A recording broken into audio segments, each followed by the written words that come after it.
பருப்பு உருண்டை குழம்பு. பருப்பு உருண்டை குழம்பு செஞ்சுட்ருக்கேன். அதை அப்படியே வீடியோ எடுத்துட்டேன்.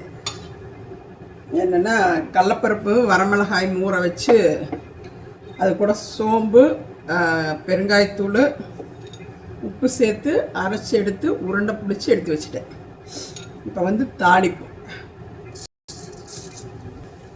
எண்ணெய் ஊற்றி கடுகு போட்டு வெந்தயம் கொஞ்சம் வெந்தய தாளிப்புக்கு பெரிய வெங்காயம் வெட்டி வச்சது,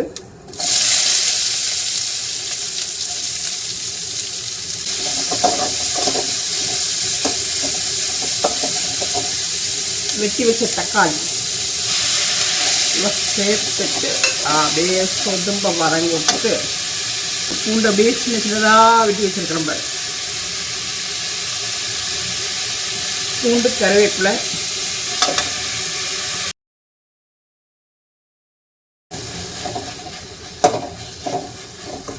சமையல் பண்ணும்போது எனக்கு தொடர்ந்து ஏதாச்சும் பேச கிடைக்கிறது இல்லை. அதனால இதை முக்கால்வாசி செய்ய போடுறதில்லை. என்ன பேசுறது தெரியப்படு. அதாவது இந்த பூண்டை பற்றியுமே இந்த வெங்காயத்தை பற்றி இது வதக்கிறத பற்றி பயங்கர புல்டப்போ எனக்கு பேச தெரியல. தக்காளி பூண்டு கிண்டலும் நல்லா மசிய வெந்துடணும். அப்போ குழம்புக்கு அப்புறம் பிடிக்கும். கூட வந்து நம்ம இப்போ உப்பை சேர்த்துக்கலாம். குழம்புக்கு தேவையான உப்பு போய் சேர்த்துக்கலாம்.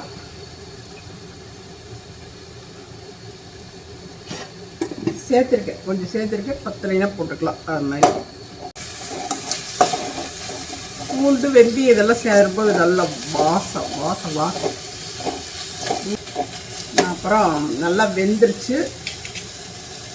சாம்பார் தூளும் சேர்த்துக்கலாம். சாம்பார் தூள் வந்து காரம் நான் அதுக்கு சேர்த்துருக்கேன் உருண்டைக்கு. அதனால் 2 ஸ்பூன் மட்டும் சேர்த்துக்கலாம். போதும். அதை நல்லா வதக்க விட்டுட்டு கொஞ்சம் மஞ்சத்தூள், லைட்டாக பெருங்காயத்தூள் லைட்டாக,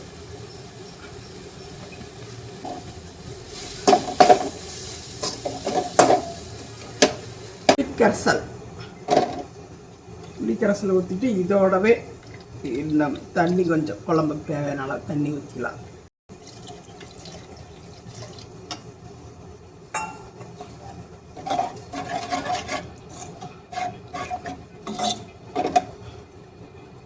கொதிக்கட்டும்.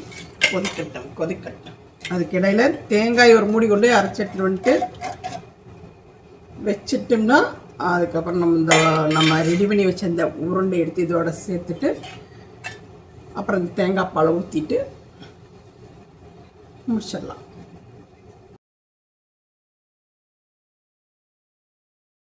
ஆமாம், சாம்பார் தூள், கறி மசாலா வந்து நம்ம வச்சுட்ருக்குறோம். நிறைய வாங்கிட்டு இருக்கிறீங்க. அதாவது வெளியிலிருந்து தேவைப்பட்டுச்சுன்னா நாங்கள் கொரியரில் போட்டுவிட்ருவோம்.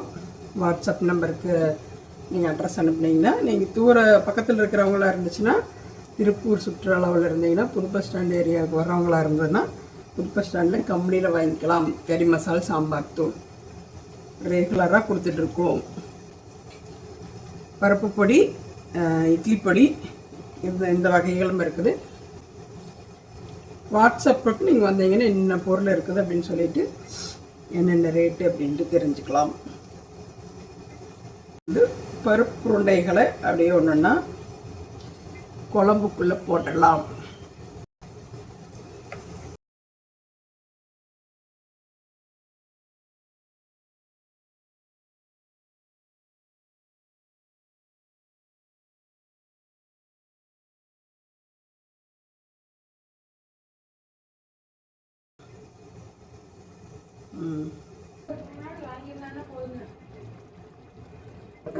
உருண்டை குழம்பு ரெடி ஆயிடுச்சு.